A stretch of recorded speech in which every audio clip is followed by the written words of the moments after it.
This is Chris Kale with your Peak Fitness Foundation Workout B.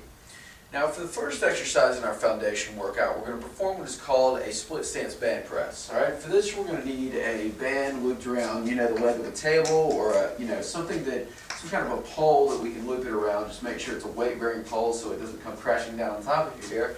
We're just going to put one foot forward. I want you to stick your chest out, shoulder blades down and back. I want you to perform anywhere from 10 to 15 presses on the left with the left foot forward, 10 to 15 presses with the right foot forward. Once again, kind of the indicator for form here is just the ability to keep the shoulder blades down and back. You can move forward to make it a little bit harder.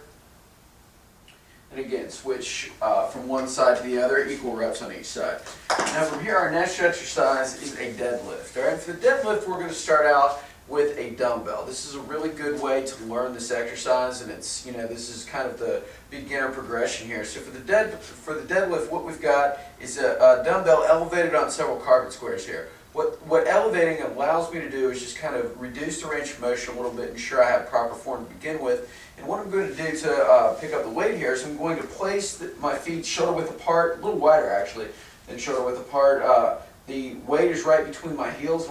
First thing I want to do is stick my butt out. So we're trying to initiate with the hips, stick the butt out, slight arch in the back as you come down. I'm picking a spot about 10 to 15 degrees in front of me, keeping my chest up here and picking the weight up. Again, the back should be completely flat. Pause at the bottom for 1 or 2 seconds, stand straight up, squeeze the glutes, keep the abs tight the entire time.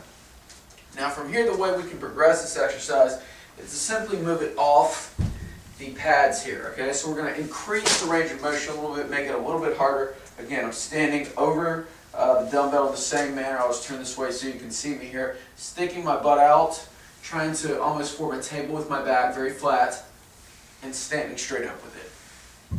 So I'm initiating from my hips first, and I'm only bending my knees to get it to the ground, only as much as I need to with that.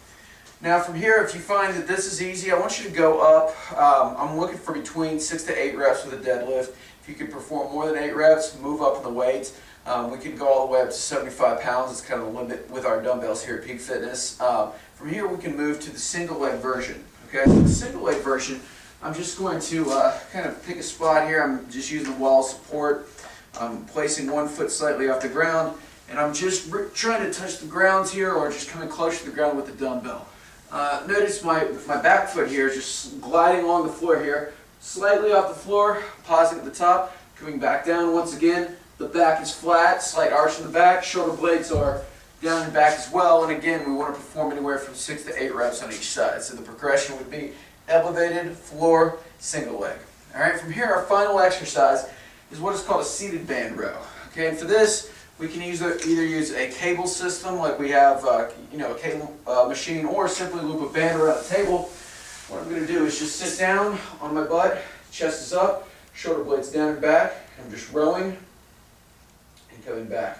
Again, with this, I'm looking for anywhere from 6 to 8 reps. If you can perform more than 8 reps, we want to make this a little bit harder. You can do so with this by just walking it back a little bit, or simply increase the weight on the cable stack. All right, so that is, I want you to perform each exercise for prescribed reps, back to back 3 times, and move into the next portion of your workout. That is your foundation workout B.